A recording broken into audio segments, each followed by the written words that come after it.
খুব সুন্দর। গতকাল আমরা হচ্ছে আমাদের আহ, যে ফেসবুক পেজ এবং ফেসবুক গ্রুপে অ্যানাফালিটিক শক নিয়ে আমাদের হচ্ছে আমাদের যে শীট আছে, শীটের একটা পেজ আমি শেয়ার করেছিলাম। সেখানে অ্যানাফাইলেকটিক শক এবং হচ্ছে অ্যানাফাইলেকটিক শকের ম্যানেজমেন্ট রিলেটেড আমাদের হচ্ছে শীটের যতটুকু আছে ততটুকুই ছিল। এখন শীতের সাথে আমাদের একটা প্র্যাকটিস কোশ্চেন ছিল, প্রিভিয়াস কোশ্চেন। তা আমাদের শীটের এই যে এবার যে আমাদের যে নতুন এমআরসিএস এর শীট গুলো এসেছে, এমআরসিএস এর শীট গুলাতে আমরা যেটা করেছি সেটা হচ্ছে যে প্রত্যেকটা টপিক যতটুকু ঠিক পরীক্ষার জন্য যতটুকু প্রয়োজন অতটুকু করে এনে একদম হচ্ছে আমাদের শীটের সাইজটাকে আমরা ছোট করে এনেছি। একই সাথে হচ্ছে যে আপনাদের জন্য প্রচুর কোশ্চেন অ্যাড করা হয়েছে, আমরা অনেক প্র্যাকটিস কোশ্চেন অ্যাড করেছি। আমরা আপনাদের জন্য রিকল কোশ্চেন গুলো অ্যাড করেছি, প্লাস ইএমআরসিএস এর কিছু কোশ্চেনও অ্যাড করা হয়েছে। এটা আমাদের কোশ্চেন আমাদের যেই শীটে প্রিভিয়াসলিও ছিল, এইবার কোশ্চেন গুলোকে আরো এনরিচ করা হয়েছে। একই সাথে আপনারা হচ্ছে এমআরসিএস এর আমাদের যেই ছোট ছোট বুলেট গুলো আছে, যেগুলো আমাদের ঠিক পরীক্ষার আগে মুহূর্তে প্রয়োজন হয়, সেগুলো আমাদের অ্যাড করা হয়েছে। এবং আপনারা যারা সামনের পরীক্ষা দিচ্ছেন, আপনারা যারা চাচ্ছেন যে আপনারা অলরেডি ফর্ম ফিল আপ করে ফেলেছেন, সেপ্টেম্বর পরীক্ষা just like knocking at the door, তাদের জন্য কিন্তু আমরা হচ্ছে একটা মক ব্যাচ নিয়ে এসেছি। এই মক ব্যাচে আপনি হচ্ছে এক্সাম দিবেন, 24 এক্সাম আমাদের হচ্ছে পরীক্ষার যে কয়দিন আছে সেই কয়দিন যদি আপনি আপনার পড়ার গতি ধরে রাখতে চান, তাহলে আমি বলবো যে হচ্ছে আপনারা প্রতিদিন প্রচুর এক্সাম দিন। এক্সামের সাথে সাথে হচ্ছে আমাদের কিছু সলভ ক্লাসও আছে, সলভ ক্লাস গুলা করেন। আমাদের রিকল আছে, যাদের রিকলে এখনো কনফিউশন আছে তারা হচ্ছে আমাদের রিকল সলভ ক্লাসে এই ব্যাচে রিকল গুলো করতে পারেন। এছাড়া হচ্ছে যারা আমাদের এই এক্সাম ব্যাচ শুধুমাত্র না, আমি শুধুমাত্র আরসিএস স্টাইলে মক দিতে চাই, তাদের জন্য হচ্ছে আমাদের কিন্তু 21 তারিখে একটা মক আছে, 21 আগস্ট একটা মক আছে, ফাইনাল একটা মক। এই মকটা হচ্ছে একদম আরসিএস স্টাইলের কোশ্চেনই থাকবে। এখানে আপনার একদম আরসিএস এর পরীক্ষা যেমন হয়, প্রথম পেপার 1 পেপার 2, মাঝখানে 1 আওয়ার গ্যাপ, আপনি যেভাবে পরীক্ষা দিবেন ঠিক সেই সেম স্টাইলে আপনি পরীক্ষা দিতে পারবেন। এখন পরীক্ষাটা আপনি চাইলে জেনেসিসে এসেও দিতে পারেন, যে আমি জেনেসিসে বসে পরীক্ষা দিতে চাই। আপনি যদি চান যে না আমি অনলাইনে পরীক্ষা দিতে চাই, অনলাইনে বাসায় বসে পরীক্ষা দিব, সেক্ষেত্রে আপনি যেটা করতে পারেন যে একদম পরীক্ষার যে এনভায়রনমেন্ট, সেই এনভায়রনমেন্ট আপনি আপনার বাসায় ক্রিয়েট করতে পারেন। আপনি আপনার একটা রুমের দরজা বন্ধ করে একদম হচ্ছে পেপার ওয়ান 3 ঘন্টা, তারপর আপনি 1 ঘন্টা ব্রেক নিলেন, 1 ঘন্টা ব্রেক নিয়ে পেপার 2 পরীক্ষা দিলেন বাকি 2 ঘন্টায়। তাহলে যেটা হবে পরীক্ষার একটা পরীক্ষার যে ভাইবটা সেটা আপনি পাবেন। ঠিক আছে, এবং সেটা শুধুমাত্র আপনি জেনেসিসেই পাবেন। এইরকম করে পরীক্ষা অ্যারেঞ্জ করাটা আসলে কোয়াইট টাফ, এবং আমাদের পক্ষে এটা করা সম্ভব হয় কারণ হচ্ছে আমাদের বিশাল বড় একটা টিম আছে। তো যাই হোক, আমি যেখানে ছিলাম সেটা হচ্ছে কি এনাফাইলেকটিক শক, এইটা ছিল হচ্ছে আমাদের যে বইয়ের পেজটা। এই পেজে আমরা হচ্ছে যতটুকু আছে অ্যানাফাইলেটিক শক সম্পর্কে, অ্যানাফাইলেটিক শকের প্রথমে যে ডেফিনিশন প্লাস হচ্ছে আমাদের যে ক্লিনিক্যাল ফিচার্স গুলো আলাদা করে একটা ফটো কার্ডের মাধ্যমে আমরা দেওয়ার চেষ্টা করেছি, এবং হচ্ছে ম্যানেজমেন্ট এবং প্রিভিয়াস একটা কোশ্চেন ছিল। ঠিক আছে, তো যাই হোক, আসেন অ্যানাফাইলেটিক শক সম্পর্কে আমরা আরেকটু ডিটেলস আজকে জানবো। তো আরেকটু ডিটেলস জানার জন্য, অ্যানাফাইলেটিক শক আমরা মোটামুটি সবাই জানি হোয়াট ইজ অ্যানাফাইলেটিক শক। অ্যানাফাইলেটিক শকে আমাদের কি হয়? অ্যানাফাইলেটিক শক এখানে মেইনলি যে কোর প্যাথোলজি, সেখানে আমাদের প্রথমে অ্যালার্জেন এক্সপোজার হবে। অ্যালার্জেন যখন এক্সপোজার হয় আমাদের বডিতে, যে কোনো অ্যালার্জেন বা যেগুলো আমাদের অ্যালার্জি করে থাকে, ঠিক আছে, বা অ্যানাফাইলেটিক শক করে, যখন এক্সপোজার হয় তখন কি হয়? ইমিউনোগ্লোবিলিন ই অ্যাক্টিভেটেড হয়ে যায়। ইমিউনোগ্লোবিলিন ই যখন অ্যাক্টিভেটেড হয় তখন ইমিউনোগ্লোবিলিন ই তো আপনি কি করে, এই যে আমাদের যে মাসেল বেজোফিল সেখানে গিয়ে বসে। ঠিক আছে, ম্যাসেল এবং বেজোফিলের সাথে যখন গিয়ে বসবে তখন আলটিমেটলি কি হবে? মাসেল এন্ড মেজোফিল সেখান থেকে ডিগ্রেনুলেশন হবে। ডিগ্রেনুলেশন এর ভিতরে কিছু গ্রেনিউল থাকে, ওই গ্রেনিউলে কি থাকে? হিস্টামিন থাকে, লিউকোট্রিয়েন, প্রোস্টাগ্ল্যান্ডিন থাকে, এইগুলা রিলিজ হয়ে যায়। যখন এই হিস্টামিন, লিউকোট্রিয়েন, প্রোস্টাগ্ল্যান্ডিন আমাদের সিস্টেমিক সার্কুলেশনে যখন রিলিজ হয়ে যাবে, তখন কি হবে? তখন হচ্ছে ভেসোডাইলেশন হবে। প্রথমে কি হবে? ভেসোডাইলেশন হবে। সিস্টেমিক ভেসোডাইলেশন যখন হয় তখন ভাস্কুলার রেজিস্ট্যান্স কমে যায়।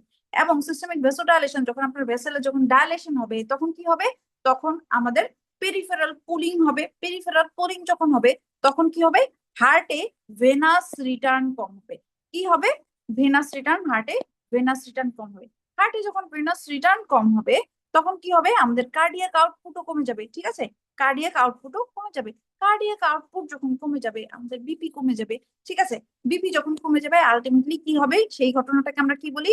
ব্লাড প্রেশার ফল ফল করা, সেটাকে আমরা কি বলি? পেশেন্ট হাইপোটেনশন অর শকে চলে যায়। এখন আসেন, এই যে আমি শুধুমাত্র হচ্ছে কি বললাম? ভেসোডাইলেশনের কথা বললাম। তো হিস্টামিন, লিকোট্রিন, প্রোস্টাগ্ল্যান্ডিন এরা কি শুধুমাত্র ভেসোডাইলেশন করে? ভাস্কুলার পার্মেবিলিটিও বাড়ায়। ভাস্কুলার পার্মেবিলিটি যখন বাড়বে, এই যে এন্ডোথেলিয়ামের মাঝখানে মাঝখানে যখন আমাদের গ্যাপ হবে তখন কি হবে? ফ্লুইড গুলা কোথায় চলে আসবে? এক্সট্রা সেলুলার স্পেসে চলে আসবে। ওই এক্সট্রা সেলুলার স্পেসে যখন চলে আসবে পেরিফেরিতে, সেখানে কি হবে? ফার্দার পেরিফেরাল যে ব্লাড গুলো আছে সেগুলো হচ্ছে আমাদের ভেনাস রিটার্ন কমবে, ফার্দার হচ্ছে আমাদের কি হবে, সার্কুলেটরি ভলিউম কমবে, কার্ডিয়াক আউটপুট কমবে, ফার্দার সব। এছাড়া এই হিস্টামিন, লিকোট্রিন এরা কি করে, ব্রঙ্কো কনস্ট্রিকশন করে। ব্রঙ্কো কনস্ট্রিকশন যখন করবে, এই যে ব্রঙ্কো কনস্ট্রিকশন যখন করবে তখন কি হবে, ব্রঙ্কো কনস্ট্রিকশন যখন করবে এখানে কি আছে, ভাস্কুলার স্মুথ মাসেল আছে, ঠিক আছে।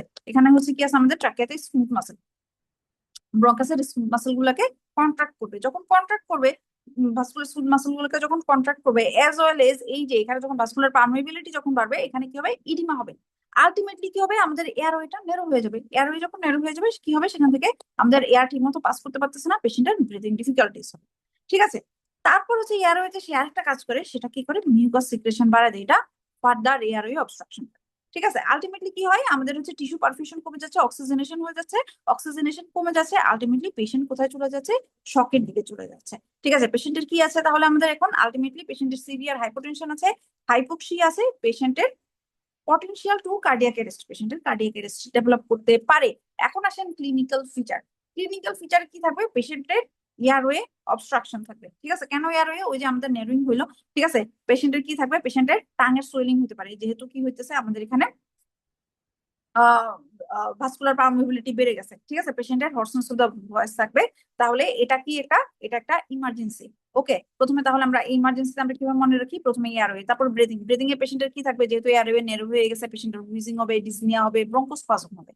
সার্কুলেশন আমরা দেখে আসলাম, পেশেন্টের কি হবে, হাইপোটেনশন হবে। হাইপোটেনশন থেকে পেশেন্টের কি হবে, হাইপোটেনশন থেকে যখন হচ্ছে আমাদের বিপি ফল করবে, তখন হার্ট রেট বাড়ে, টেকিকার্ডিয়া হবে, পেশেন্ট সাডেন কলাপস করতে পারে। স্কিনে আমরা কি পাবো, আর্টিকেরিয়া পাবো। ঠিক আছে, স্কিনে কি পাবো আমরা, আর্টিকেরিয়া, ফ্লাশিং, যেহেতু আমাদের ভেসোডাইলেশন হচ্ছে, পেরিফেরাল ভেসোডাইলেশন হচ্ছে। তারপর হিস্টামিন, হিস্টামিন কি করে, আমাদের ইচিং করে, হিস্টামিন রিলিজ হচ্ছে, হিস্টামিন আমাদের কি করে, ইচিং করে। আমরা হচ্ছে কিছু জিআই সিমটমও পাই, সেই জিআই সিমটম গুলো কি, অ্যাবডোমিনাল ক্ল্যাম্প, ভমিটিং, ডায়রিয়াও পেতে পারি। ঠিক আছে, এখন ধরেন আমাদের কাছে নট অলওয়েজ দ্যাট, যে হচ্ছে আমরা একটা পেশেন্টকে যে যে কোনো একটা মেডিকেশন দিলাম, ধরেন আমরা একটা অ্যান্টিবায়োটিক দিলাম, অথবা হচ্ছে ধরেন একটা হেড ইনজুরির পেশেন্ট আসছে। ঠিক আছে, হেড ইনজুরির পেশেন্টকে আপনি এয়ারওয়ে, ব্রিদিং, এবিসিডি ম্যানেজ করছেন, এবিসিডি ম্যানেজ করে পেশেন্টকে কোথায় পাঠাইছেন, এবিসিডি ম্যানেজ করে আপনি পেশেন্টকে পাঠাইছেন হচ্ছে সিটি করতে। ঠিক আছে, কন্ট্রাস্ট সিটি করতে পাঠাচ্ছেন, কন্ট্রাস্ট সিটি করতে, হোল বডি সিটি করতে পাঠাচ্ছেন। কন্ট্রাস্ট সিটি যখন দিছে, যখন ডাই দিছে, তখন হচ্ছে হঠাৎ করে পেশেন্টের ব্রেথলেসনেস শুরু হয়ে গেছে। ঠিক আছে, হঠাৎ করে কি হলো, পেশেন্টের ডাই দিছে, ডাই দেওয়ার পরে ব্রেথনেসনেস শুরু হয়ে গেছে, পেশেন্টের আর কোনো সিমটম নাই, পেশেন্টের সিভিয়ার লেভেলের ব্রেথনেসনেস, হুইজিং, ডিসনিয়া আছে, পেশেন্ট সাডেনলি হাইপোটেনসিভ হয়ে গেছে। ঠিক আছে, এমন একটা সিনারিওর কোশ্চেন কিন্তু রিকল আছে। পেশেন্টকে মানে পেশেন্টকে সিটি স্ক্যানে, পেশেন্ট আসছে, আরটিএর পেশেন্ট আসছে, পেশেন্ট যখন সিটি স্ক্যানে গেছে, তখন পেশেন্ট হঠাৎ করে ব্রেথলেসনেস শুরু হয়েছে এবং হচ্ছে পেশেন্টের হাইপোটেনশন ডেভেলপ করেছে। নেক্সট স্টেপ অফ ম্যানেজমেন্ট, এটা কিন্তু অ্যানাফাইলেকটিক শকের ম্যানেজমেন্ট, এটা কিন্তু হেড ইনজুরির ম্যানেজমেন্ট না। অনেকেই আমরা এটাকে হেড ইনজুরির ম্যানেজমেন্ট মনে করি। ঠিক আছে, এটা কিন্তু হেড ইনজুরির ম্যানেজমেন্ট না। আচ্ছা, যাই হোক, এখন আসেন এটা কি, অ্যানাফাইলেক্সিস। তাহলে আসেন এটা যে কোনো ভাবে হতে পারে, আপনার সিনারিওটা যেরকম, যে কোনো কিছু আসতে পারে। যেমন হচ্ছে যে আপনার আসতে পারে, আপনি পেশেন্টকে কোনো একটা অ্যান্টিবায়োটিক দিচ্ছেন, অথবা এমন হতে পারে যে আপনি হচ্ছে পেশেন্টকে কোনো একটা ডাই দিচ্ছেন, দেওয়ার পরে পেশেন্টের স্কিন র্যাশ ডেভেলপ করছে, পেশেন্টের সার্কুলেটরি ফেইলিওর, ব্রিদিং ডিফিকাল্টি। যেটা আমি বলছিলাম, স্কিন র্যাশ অলওয়েজ যে স্কিন র্যাশ আসবে তা কিন্তু না, শুধুমাত্র পেশেন্টের সার্কুলেটরি ফেইলিওর এবং হচ্ছে ব্রিদিং ডিফিকাল্টি আসতে পারে। আর কি থাকবে সাথে, হচ্ছে যে কোনো একটা অ্যালার্জেনের হিস্ট্রি থাকবে। এটা একটা অ্যান্টিবায়োটিক হতে পারে, যে কোনো মেডিকেশন হতে পারে, যে কোনো ফুড হইতে পারে। ঠিক আছে, যে কোনো ফুড হইতে পারে। এটা দিয়ে হচ্ছে প্রথমে পেশেন্টের কিসের কিসের হিস্ট্রি দিবে, পেশেন্ট আর্টিকেরিয়ার হিস্ট্রি দেখবে, ব্রিদিং ডিফিকাল্টি দিবে, আর হচ্ছে সার্কুলেটরি কলাপসের হিস্ট্রি দিবে। এখন ইচিং অলওয়েজ থাকতে পারে, নাও থাকতে পারে। তাহলে আপনি সিনারিও দেখে বুঝে নিবেন এটা আপনার অ্যানাফাইলেকটিক শক। তাহলে আপনি কিভাবে বুঝে নিবেন সেটাও আমি বলে দিলাম। এখন আসেন, এই অ্যানাফাইলেকটিক শক যখন আসবে, এখন এই পেশেন্টকে আপনি কিভাবে ম্যানেজ করবেন। দেখেন, আপনি কিন্তু প্রথমে দেখছেন পেশেন্টের এয়ারওয়ে অবস্ট্রাকশন আছে, তাহলে আপনার প্রথমে এয়ারওয়ে, ব্রিদিং, সার্কুলেশন, এগুলো সবগুলো মেনটেন করা লাগবে। ঠিক আছে, আপনি আইভি ফ্লুইড ওপেন করবেন, পেশেন্টকে হাই ভলিউম, পেশেন্টকে হচ্ছে হাই ফ্লো অক্সিজেন দিবেন। ঠিক আছে, তারপর হচ্ছে ক্যানুলা করবেন। কিন্তু এই যে আমার যে সাইন সিমটম গুলো হচ্ছে, সবগুলা কেন হচ্ছে, মেইনলি হচ্ছে আমার কি, ভেসোডাইলেশনের জন্য এবং কিসের জন্য হচ্ছে, ব্রঙ্কো কনস্ট্রিকশনের জন্য হচ্ছে। তাহলে আমার ওইটাকে কমব্যাট করার জন্য আমার কি করতে হবে, ওইটাকে কমব্যাট করার জন্য আমাকে পেশেন্টকে দিতে হবে এপিনেফ্রিন অর অ্যাড্রেনালিন। কি দিতে হবে, এপিনেফ্রিন অর অ্যাড্রেনালিন। এটা হচ্ছে আমাদের মোস্ট ইম্পর্টেন্ট ট্রিটমেন্ট কনসেপ্ট। এটা কি, এটা হচ্ছে আমাদের most important treatment concept. Most important treatment concept কি, মোস্ট ইম্পর্টেন্ট ট্রিটমেন্ট কনসেপ্ট হচ্ছে আই এম এপিনেফ্রিন দিব। খেয়াল রাখেন, আই এম, নট আইভি। ঠিক আছে, IM epinephrine, it is a first line treatment. It is a first line treatment. ঠিক আছে, এখন হচ্ছে আসেন এই IM epinephrine কিভাবে কাজ করে। এপিনেফ্রিন প্রথমেই হচ্ছে সে কি করবে, সে হচ্ছে আলফা 1 রিসেপ্টরের উপরে কাজ করবে। আলফা 1 রিসেপ্টরের উপরে কাজ করে, আলফা 1 রিসেপ্টরের উপরে যখন কাজ করবে, সে কি করবে, যে আমাদের সিস্টেমিক ভাস্কুলার রেজিস্ট্যান্স কমে গেছিল, সিস্টেমিক ভাস্কুলার রেজিস্ট্যান্সটাকে বাড়াবে, ব্লাড প্রেশার বাড়াবে, এবং কি করবে, এবং হচ্ছে আমাদের যে হাইপোটেনশন ছিল, পেশেন্টের যে হাইপোটেনশন ডেভেলপ করেছিল ফর অ্যানাফাইলেকটিক শক, সেটাকে রিভার্স করবে। তারপর সে আরেকটা কাজ করে, সে হচ্ছে আলফা, শুধুমাত্র আলফা 1 রিসেপ্টরের উপর কাজ করে না, সে বিটা 1 রিসেপ্টরের উপর কাজ করে। বিটা 1 রিসেপ্টরের উপর কাজ করে heart rate, cardiac output, cardiac contractility সব বাড়াবে। এবং বিটা 2 রিসেপ্টরের উপর কাজ করে, ওই যে আমাদের ব্রঙ্কো কনস্ট্রিকশন হচ্ছিল, সেটাকে ব্রঙ্কো ডায়ালেশন করবে। তাহলে ওভারঅল ইফেক্ট কি, অ্যাড্রেনালিনের ওভারঅল ইফেক্ট হচ্ছে সে বিপি বাড়াচ্ছে, কার্ডিয়াক আউটপুট বাড়াচ্ছে, এবং হচ্ছে ব্রঙ্কো ডায়ালেশন করছে। ঠিক আছে, তখন আলটিমেটলি কি হবে, সে শুধুমাত্র আমার সার্কুলেশনকে ইমপ্রুভ করবে না, ভেসোকনস্ট্রিকশন করে শুধুমাত্র সার্কুলেশনকে ইমপ্রুভ করবে না, অক্সিজেনেশন বা ব্রঙ্কো ডায়ালেশন করে সে আমাদের অক্সিজেনেশনও ইমপ্রুভ করবে। ঠিক আছে, দিস ইজ দ্য ম্যানেজমেন্ট। এখন আসেন আমাদের শীটে কি কি আছে। আমাদের শীটে দেখেন, আমাদের শীটে প্রথমে কি আছে, প্রথমে ডেফিনেশনটা কু আছে। ঠিক আছে, অ্যানাফাইলেকটিক শকের ডেফিনেশনটুকু আছে। এখানে কি কি প্যাথোফিজিওলজিতে আমরা কি কি দিয়েছি, ভেসোডাইলেশন, তারপর হচ্ছে vascular permeability, bronchospasm, cardiovascular collapse. তারপর হচ্ছে আসলে ম্যানেজমেন্টে আমি কি বললাম, ম্যানেজমেন্টে যেহেতু এয়ারওয়ে অবস্ট্রাকশন আছে, তাহলে আমরা প্রথমে কি করতে হবে, যেই অ্যালার্জেনটা ছিল, যে আমরা যে অ্যান্টিবায়োটিক বা যেই ডাই দিছি, যেটা দিচ্ছিলাম, সেটা রিমুভ করে দিব। এবং হচ্ছে ইনভেরিয়েবলি আমাদের ওয়ার্ডে আমরা যেটা পাই, সেটা হচ্ছে ব্লাড ট্রান্সফিউশনের পরে অ্যানাফাইলেকটিক রিঅ্যাকশন। ঠিক আছে, আমরা যখন ব্লাডের অর্ডার দিই, ব্লাডের অর্ডার দেওয়ার সময় কিন্তু হচ্ছে এবিসিডি ম্যানেজমেন্টের একটা কিন্তু দেওয়া থাকে, একটা আমরা যে ব্লাডের অর্ডার দিই, ওই অর্ডারে কিন্তু ওই ম্যানেজমেন্টটাই আমরা লিখি। কি লিখি আমরা, যে stop the transfusion, give the patient high flow oxygen, তারপর হচ্ছে আরো বাকি জিনিসগুলো বলে দিই। ঠিক আছে, তাহলে হচ্ছে এখানে আমরা কি, প্রথমে হচ্ছে আমরা এবিসিডি ম্যানেজ করবো, এয়ারওয়ে, ব্রিদিং, সার্কুলেশন। তারপর আমরা পেশেন্টকে কি দিব, ওই যে ভ্যাসোডাইলেশন হচ্ছিল, ব্রঙ্কো কনস্ট্রিকশন হচ্ছিল, সেটাকে প্রিভেন্ট করার জন্য আমরা কি দিব, অ্যাড্রিনালিন দিব। এখন অ্যাড্রিনালিনটা কিভাবে দিব, খুবই ইম্পর্টেন্ট এমআরসিএস এর জন্য। 1:1000, 1:1000 0.5 ml। ঠিক আছে, কোথায় দিব, ইন্ট্রামাসকুলারলি। দেখেন এখানে কিন্তু স্পেসিফিক্যালি আমরা হচ্ছে ব্র্যাকেটে লিখে দিছি, নট আইভি, আইভি তে দেওয়া যাবে না। এবং repeat after 5 minutes, no response, কোনো যদি রেসপন্স যদি না আসে, আমরা আবার 5 মিনিট পরে আবার দিব। তো এখন আসলে একটা রিকলের কোশ্চেন আমরা দেখি, এই 20-year-old man undergoing inguinal hernia repair receives a dose of intravascular coagulosilin। আমি বলছিলাম যে অ্যান্টিবায়োটিক দিলে অনেক সময় এমনই থাকে, অ্যান্টিবায়োটিকের হিস্ট্রি দেওয়া থাকে, যে কোনো অ্যালার্জেন, যে এটা অ্যান্টিবায়োটিক হইতে পারে, কোন একটা ডাই হইতে পারে, ব্লাড ট্রান্সফিউশন হইতে পারে। He is reported to have penicillin allergy. দেখেন পেশেন্টের পেনিসিলিন অ্যালার্জির আগে থেকে একটা হিস্ট্রি আছে। Next few minutes his vital signs are pulse 130 beats per minute, blood pressure 60/40। What is the first line treatment? আমরা কি বলছিলাম, অ্যানাফাইলেকটিক শক। অ্যানাফাইলেকটিক শকের ফার্স্ট লাইন ট্রিটমেন্ট কি? অ্যানাফাইলেকটিক শকের ফার্স্ট লাইন ট্রিটমেন্ট কি? অ্যানাফাইলেকটিক শকের first line treatment হচ্ছে adrenaline. ঠিক আছে, অর এপিনেফ্রিন। কিসে দিব আমরা? ডেফিনেটলি আমরা কি দিব, আইএম দিব। ঠিক আছে, 1:1000 IM, 1:1000 IM। তো এটা তো প্রিভিয়াস কোশ্চেন। এখন কথা হচ্ছে যে আপনি যেহেতু সামনে পরীক্ষা দিবেন, তাহলে আপনার সামনের পরীক্ষার কোশ্চেনটা কি সেমই থাকবে, না চেঞ্জ হয়? যদি চেঞ্জ হয়, কেমন ধরনের চেঞ্জ হইতে পারে? যেমন ধরেন আমি নতুন একটা কোশ্চেন আপনাদের জন্য এনেছি।